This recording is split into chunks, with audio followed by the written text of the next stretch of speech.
Hello hello, अस्सलाम वालेकुम वरहमतुल्लाहि वबरकातुहू। वालेकुम अस्सलाम वरहमतुल्लाहि वबरकातुहू। खैरियत से हैं मोहतरम? जी अल्हम्दुलिल्लाह। कौन साहब बोल रहे हैं? मैंने आपको पहचाना नहीं। भला आप मुझे कैसे पहचानेंगे? मैं एक गरीब आदमी हूँ, भला मुझे कौन पहचानेगा? बड़े मियाँ इतनी जल्दी भूल गए? याद करो 2 साल पहले जब आप अपनी फैमिली के साथ हज के लिए गए थे ना, वहाँ पर याद कीजिए एक बेंगलोर का बूढ़ा शख्स जो मीना के कैब में भटक गया था और अपना कैब तलाश कर रहा था। रात में आपने उसे अपने कैब में रखा था ना? हाँ हाँ मुझे याद है। अच्छा, आप सेठ आदिल साहब बोल रहे हैं? जी जी, आपने सही पहचाना। बताइए खैरियत से हैं? क्या हाल है? जी अल्हम्दुलिल्लाह, खुदा का शुक्र है, उसने बस ठीक ही रखा है। बताइए आप जैसे लोगों को हमारी कैसे याद आ गई? भाई ऐसी कोई बात नहीं, बस मैं आपसे मुलाकात करने उड़ीसा आना चाहता हूँ, क्या मैं आ सकता हूँ? भाई हम उड़ीसा वाले गरीब जरूर हैं मगर मेहमान नवाजी में कमी नहीं करते। आप जब आना चाहे जरूर आए, हमारा दरवाजा खुला मिलेगा। हाँ, ये बात हमने मौलाना पीएम मुजम्मिल साहब से सुना था, मगर आज अपनी आंखों से हाँ ये बात मुझे पहले ही से मालूम है। मौलाना पीएम मुजम्मिल साहब उड़ीसा वालों के मेहमान नवाजी की बड़ी तारीफ किया करते हैं। खैर भाई, मेरी कल की फ्लाइट है, कल 11 बजे मैं भुवनेश्वर में लैंड करूंगा। मेहरबानी करके मुझे रिसीव कर लेना। आप फिक्र ना करें, मैं इंशाअल्लाह वक्त पर मुंतजिर मिलूंगा। जी जी, ओके, अल्लाह हाफिज। जी अल्लाह हाफिज।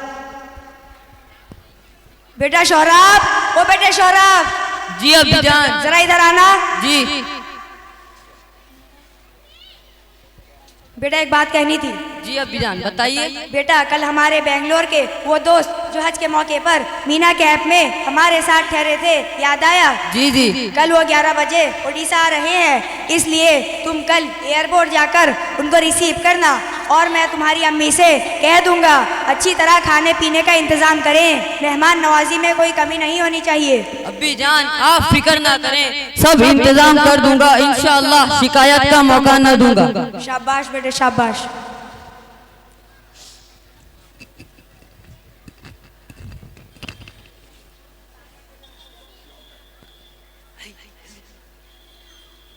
अस्सलामु अलैकुम वरहमतुल्लाहि वबरकातुहू। वालेकुम अस्सलाम वरहमतुल्लाहि वबरकातुहू। खैरियत से हो बेटा? जी जी अल्हम्दुलिल्लाह। आइए चाचा घर चलते हैं।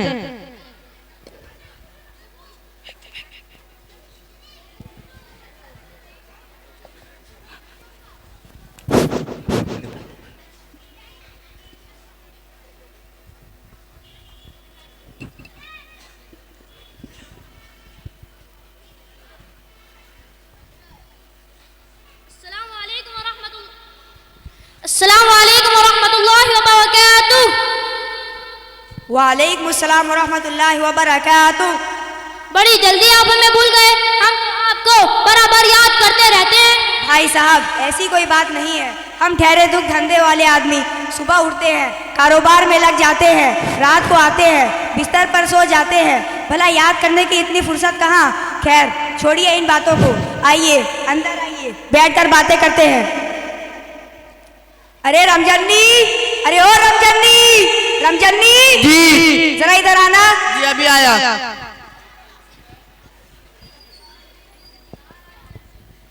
जी हुजूर, बंदा हाजिर है, हुक्म फरमाएं। जल्दी से हमारे मेहमानों के लिए कोल्ड ड्रिंक्स लाओ और नाश्ता लेकर आओ और उम्मी जान से खाना तैयार करने के लिए कहकर आओ। हुक्म छोटे सरकार का। अभी गया और अभी लाया। ठंडे में Pepsi, Coca Cola, Sprite, Thums Up, Campa वगैरह है। पता नहीं मालिक को क्या पसंद हुआ। मौसम भी ठंडा है, चाय कॉफी भी ले जाता हूँ।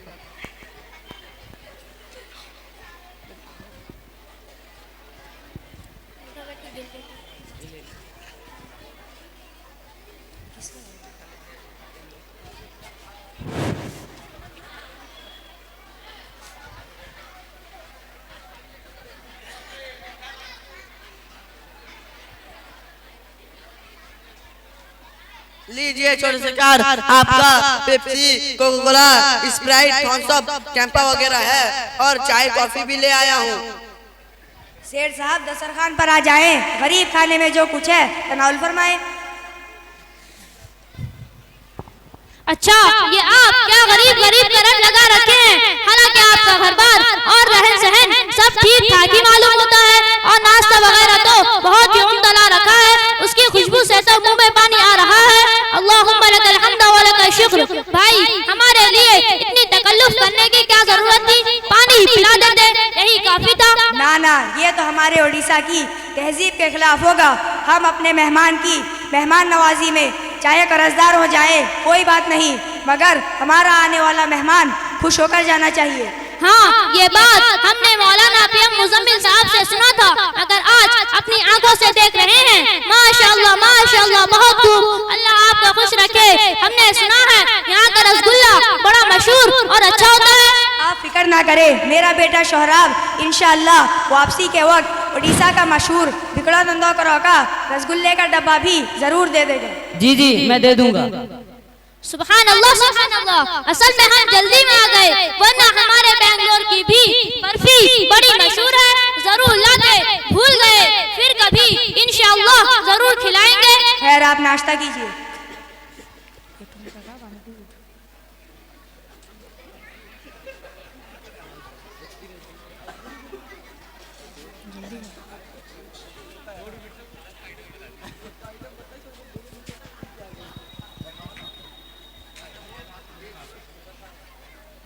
खैर, अगर आप इजाज़त दे तो क्या मैं ये पूछ सकता हूँ कि आप जैसे सेठ आदमी को मुझ जैसे गरीब आदमी से मिलने की क्या ज़रूरत पड़ गई? अरे भाई, ऐसी क्या जल्दी है। खैर, आपने पूछ ही लिया है तो हम बता ही देते हैं, यही बेहतर है। असल बात यह है कि इंसान को एक दूसरे की जरूरत पड़ती रहती है। कोई अमीर ये नहीं कह सकता कि मुझे किसी गरीब की जरूरत नहीं पड़ेगी, सिवाय खुदा के सब मोहताज हैं, इसीलिए किसी को कोई भी बड़ी बात कहनी नहीं चाहिए। जी, ये बिल्कुल सच है, मगर लोग समझते नहीं। खैर, कोई समझे या न समझे, मैं तो समझता हूँ, इसी वजह से आपके पास आया हुआ हूँ। असल बात यह है कि हज के मौके पर मैंने आपकी बच्ची को देखा था, वो मुझे बेहद पसंद आ गई थी, बहुत खूबसूरत थी। उसी वक्त उस पाक सरजमीन में ही इरादा बना लिया था कि उस बच्ची को अपनी बहू बनाऊंगा। मेरा बेटा कफील अशरफ, जो कि पेशे से एक सॉफ्टवेयर इंजीनियर है, जिसकी सैलरी 1.5 लाख रुपए मंथली है, उसके लिए आपकी बच्ची का रिश्ता मांगने आया हुआ हूँ। बस आप मुझे जवाब दें। सेठ साहब, आप कहाँ और हम कहाँ, ये कैसे मुमकिन होगा? मुझे माफ कर दें, जो हमारे दरमियान ताल्लुक है बस उसको ही रहने दीजिए। अजी, आप समझने की कोशिश कीजिए। बेटा, तुम भी समझने की कोशिश करो। इस शादी से हमारे दरमियान और भी ताल्लुकात मजबूत होंगे। भाई, अमीरी गरीबी कुछ नहीं, असल इंसानियत होती है। वो आपकी बहन मेरी बेटी है, बहू नहीं, बेटी बना कर लेकर जाऊंगा। आप सिर्फ गुस्ल करा के बैठा दे, मैं ले जाऊंगा। मेरे पास खुदा का दिया हुआ सब कुछ है, मुझे कुछ जरूरत नहीं। देखिए चाचा, मैं आपकी सारी बात को मानता हूँ, मगर वो हमारी इकलौती बहन है, इतने जल्दी ऐसा कैसे होगा? हमें अपनी उम्मी जान से मशवरा करने दीजिए। ठीक है, आप दोनों जाएं, बेगम साहिबा से मशवरा करें, मगर याद रखिए, ऐसा रिश्ता आपकी बच्ची के लिए बार बार नहीं आएगा। आपकी बच्ची दांत से सोने का बिस्किट काटेगी। ठीक है, हम अपनी उम्मी जान से मशवरा करके आते हैं। आइए अब्बी जान, चलिए उम्मी जान से बात करते हैं। चलो बेटा, चलो।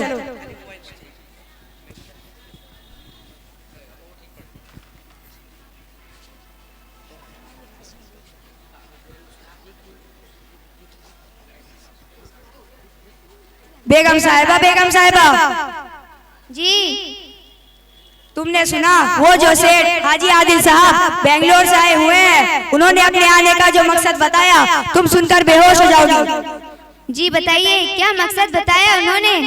जी उम्मी जान, वो हमारी बहन करिश्मा को अपनी बहू बनाना चाहते हैं, इसलिए रिश्ता मांगने आए हुए हैं। आप क्या कहती हैं? हमारी करिश्मा अभी छोटी है और पढ़ रही है, ऊपर से बेंगलोर बहुत दूर है, वहाँ उसकी शादी कैसे मुमकिन होगी? जी उम्मी जान, आप फिक्र ना करें, लड़का इंजीनियर है और बाप करोड़पति। हमारी बहन तो दोनों हाथों से सोना बटोरेगी सोना, और तुम्हें फायदा होगा। और अब्बी जान, आपका क्या ख्याल है? मैं क्या कहूँ, तुम माँ बेटे जो बेहतर समझो और जैसा अच्छा होगा वो करो, मुझे कुछ भी समझ में नहीं आता। मेरी राय ये है कि तुम्हें तुम्हारे मामा जान गरीबुल्ला साहब से मशवरा कर लेना चाहिए। नहीं उम्मी जान, किसी से मशवरा करने की जरूरत नहीं। इस वक्त कोई हमारा भला नहीं चाहते हैं, सब मना कर देंगे। तो फिर ठीक है, तुम्हें और तुम्हारे अब्बी जान को जैसा अच्छा लगे वो करो। चलिए अब्बी जान, आँख बंद करके हाँ कह देते हैं। ठीक है बेटा, चलो।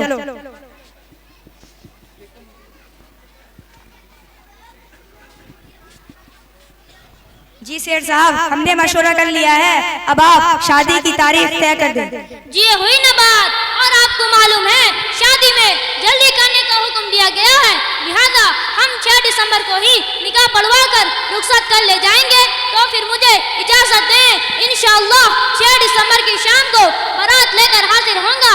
हम काजी भी अपने साथ लेते आएंगे, आप उसकी भी तकलीफ न करें। नहीं चाचा नहीं, हमारे इलाके के काजी साहब हैं, वो हमारे अपने हैं, हम उनसे निकाह पढ़वा देंगे, आपको तकलीफ करने की जरूरत नहीं। अरे इसकी क्या जरूरत, ये सब बेकार चीज है। निकाह असल है, जब हम तुम राजी तो क्या करेगा काजी। खैर ठीक है, तुम काजी का इंतजाम कर लेना, अब मैं चलता हूँ।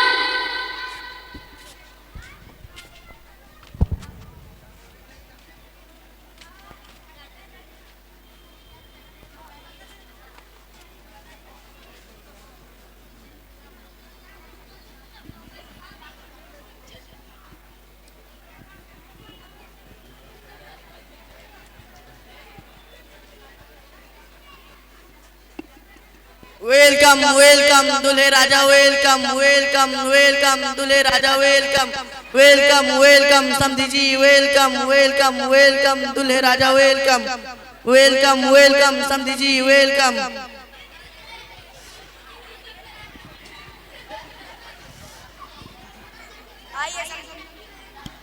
आइए समधी जी, आइए, तशरीफ रखिए। अरे रंजनी, खड़ा खड़ा मुंह क्या देख रहा है, जल्दी से काजी साहब को बुला कर लाना, दूल्हा आ गया है। अभी गया। अस्सलामु अलैकुम रहमतुल्लाहि व बरकातुहू। वालेकुम अस्सलाम व रहमतुल्लाहि व बरकातुहू। आइए काजी साहब, दूल्हा आ गया है। चलिए।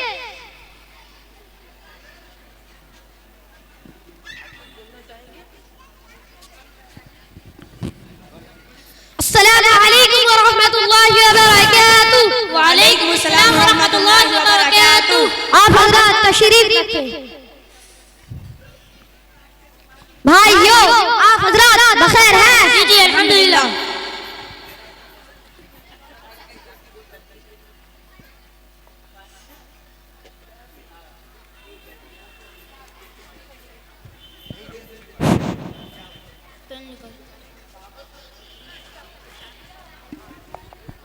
बताइए लड़के का नाम क्या है? बेटा नाम बताओ। जी मेरा नाम कफील अशरफ। दूल्हे का नाम कफील अशरफ।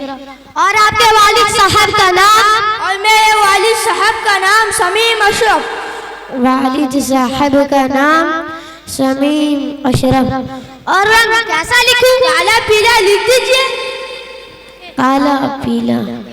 उम्र कितना लिखूं? 26 साल लिख दीजिए। 26 साल। पता बताइए। सुल्तान टीपू चौक। सुल्तान टीपू चौक। जी। पुराना मार्केट। पुराना मार्केट। कुतखाई गली। जी। कुतखाई गली। कुतखाई गली। बेंगलोर 30। बेंगलोर 30। कर्नाटका। कर्नाटका। इंडिया। इंडिया। आप में से वकील कौन होगा? जी मैं वालिद खुद वकील बन जाता हूँ। ये तो बड़ी अच्छी बात है। और गवाह? जी हम दोनों। शोहरा वली मेहता वली। जी जी। सेठ साहब, महर कितना लिखूं? महर मुअज्जल। ये महर मुअज्जल लिखूं? नगदिया उधार? अजी काजी साहब, शादी तो नो डिमांड की है, आप सिर्फ 5000 महर, वो भी उधार लिख दीजिए ना। भाई मेरी बात जरा गौर से सुने। आज मुसलमानों के घर में ये बुरा सिलसिला चल पड़ा है कि शादियों में 15 लाख खर्च कर देते हैं, मगर महर की बारी आती है तो थोड़ा महर मुकर्रर कर देते हैं, वो भी उधार। मेरे मुअज्जल इद्दत तलब, हालांकि महर इतना अहम और जरूरी है कि उसके बगैर शादी ही नहीं हो सकती। काजी साहब, ये तो हमारी उनकी आपसी बात है, आप इसमें इंटरफियर ना करें तो बेहतर है। भला महर कौन देता है ना कौन लेता है, ये तो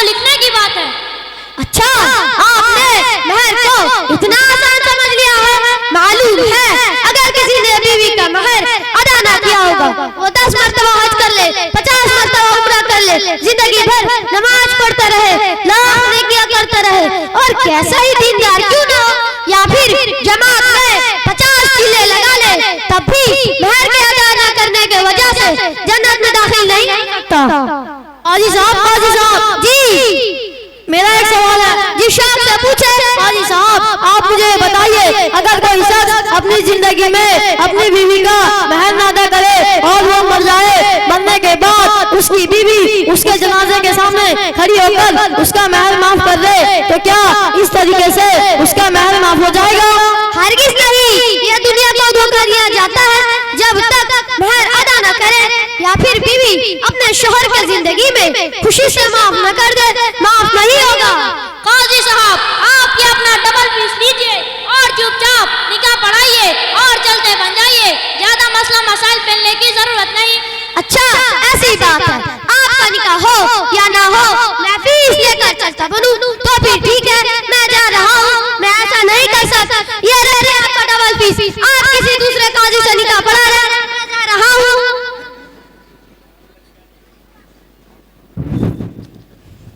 मैं ऐसा नहीं कर सकता, मैं ऐसा का कायल नहीं हूँ, मुझे दाल में कुछ काला नजर आ रहा है। सेठ साहब आप फिक्र ना करें, मैं हमारे मस्जिद के इमाम हाफिज अब्दुल अहद साहब को बुला देता हूँ, वो निकाह पढ़ा देंगे।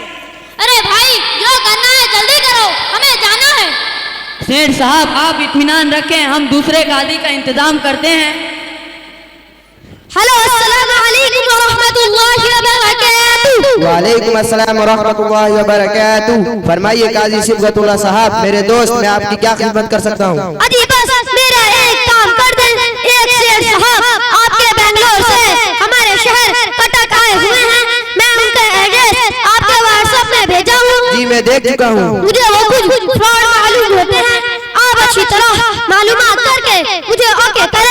जी मैं पहले से जानता हूँ, वह आदमी एक नंबर का दलाल है और वह दूल्हा उसका बेटा नहीं है बल्कि लड़की का एक ग्राहक है। ये लोग गरीब लड़कियों को दौलत का लालच देकर निकाह करके लाते हैं और यहाँ कुछ दिन यूज करने के बाद बाहर कंट्री में सेल कर देते हैं। बेहतर होगा आप सिटी पुलिस को इन्फॉर्म कर दे और उसे पकड़वा कर जेल भेज दे, खिसक न पाए मेरे दोस्त। ठीक है, अब आप इत्मीनान रखें।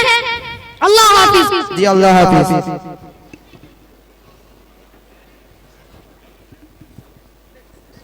Hello PS Lalbagh. बोलिए, मैं लालबाग थाने से इंस्पेक्टर दयालु सिंह बोल रहा हूँ। सर एक शख्स है जो बेंगलोर से हमारे शहर आया हुआ है, यहाँ के एक गरीब लड़की से अपने बेटे की शादी कराना चाहता है, मगर मैंने उसकी तहकीक की है, वो फ्रॉड है। थोड़ा आप उसे थाने ले जाकर पूछताछ कीजिए। ठीक है, मैं अभी पीसीआर में मोहन जी को भेज रहा हूँ। मोहन जी। जी जी सर फरमाइए। जरा जल्दी अपनी टीम को लेकर बक्सी बाजार जाइए और वहाँ मौजूद उस शख्स को थाने ले आइए। सर अभी गया और अभी लेकर आया, आप इत्मीनान रखिए।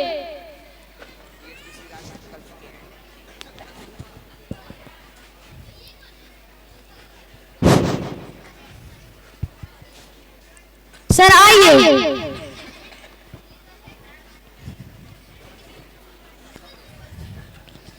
ये है वो बंदा। जी काजी साहब आप ये क्या कर रहे हैं? आपको अच्छा ना लगा हो तो आप निकाह ना पढ़ाते, मगर ये पुलिस का क्या मामला है? अरे बेटा सुनो, बेंगलोर के मौलाना पीएम मुजम्मिल साहब का नाम तुमने सुना होगा। मैं उन्हीं को फोन करके इस शख्स के बारे में तहकीक कराया तो हजरत ने बताया एक नंबर का फ्रॉड है और ये शादियों के बहाने लड़कियों का दलाली करता है, गरीब लड़कियों को झूठी शादी करवाकर सऊदीया, अमेरिका, लंदन वगैरह मुल्कों में भेज देता है। बेटा शोहरा तुम्हारी बहन का किस्मत अच्छा था कि वक्त से पहले सारा रात खुल गया। बेटा निकल चल, इसी में भलाई है। कहाँ जा रहे हो? ठहरो, मोहन सर अरेस्ट टीम।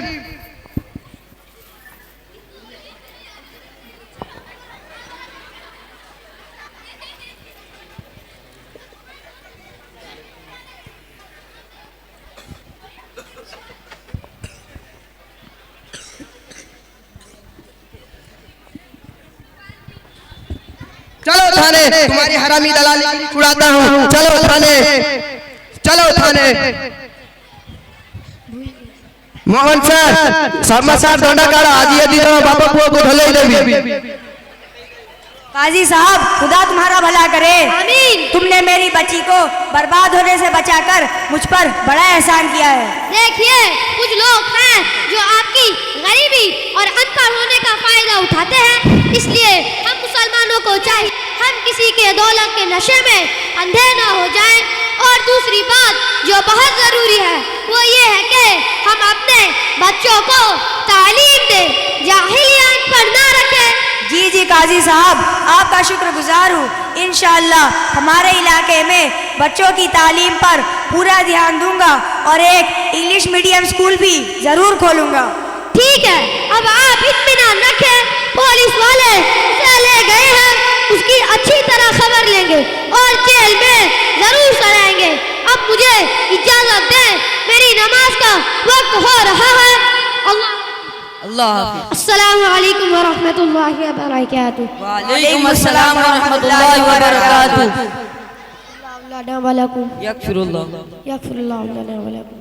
अरे रमजनी जरा अपने गाड़ी से कादी साहब को मस्जिद तक छोड़ आना।